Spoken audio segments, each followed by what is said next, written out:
if you're taking karate, there's a really good chance you've been in a stance like this. For the most part, I find that most people have no idea what to do with that and they're doing it wrong. A lot of katas will do things like this, where they cross step. And what they want to do is you'll see people do application like this, which is wrong and silly. So think about it. I'm going into an awkward position, and then I'm stopping my mass, and then I'm trying to hit you. If I was trying to cut him down, I would not stop here like this and then swing. What I would do is I would step through and cut. So it's not stop, cut. It's you drag your mass through.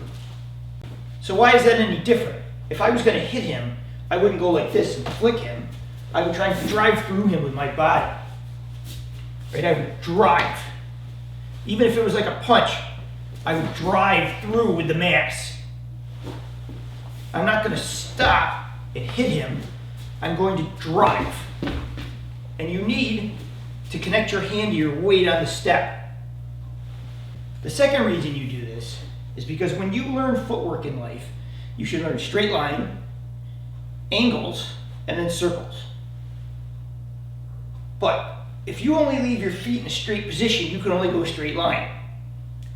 So if I'm going around him, and I go like this and I step, I then have to reposition my feet to turn to attack him. Ideally, what I want to do is as I escape him, say he goes like that, as I escape him, I want to turn my foot. If you watch, I turn the foot, and right away that allows me to spin right to position. Every time. So he comes in, I'm just going to step, and now look where I am. I'm right in position to do work. If I go like this, and then go like this, it's a lot of work. So remember, you go where you point your foot. If I want to come right back to him, I got to point my foot to him to go to him. The third reason for this is when you want to attack on an angle that's not straight. So a lot of times I use this with grabs. I'm going to show it to you without the grab just to give you the idea. So if I was coming to him with energy and I wanted to bump him with my body, if I come straight like this, I'm going to run into him like this, which is what I don't want. Ideally, what I want to do is I turn, that puts me in position to bump him the way I like. So if I want to use a shoulder or a hip to move him, I have to be this way, not this way. And the only way to get that way is to turn. If you go like this, and then you go like this, there's no way for you to physically turn into it. So you got to make sure you step and step. Again, the reason I like this is when he grabs and he starts pulling to me, if I go like this, I can cut into him right away.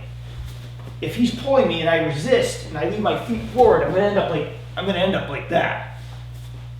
So make sure that when you're pulled, see that little step?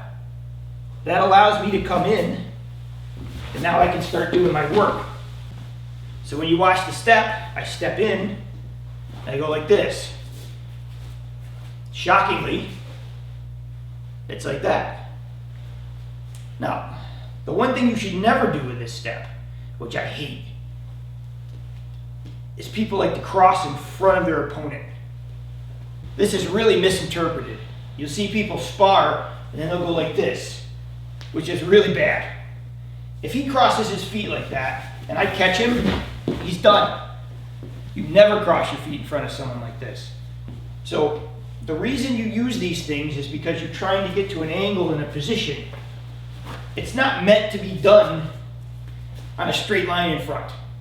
Play with them, get used to doing this. But remember, a lot of times they're an attack as you're pushing in. Sometimes they're just an evasion. But please don't do this.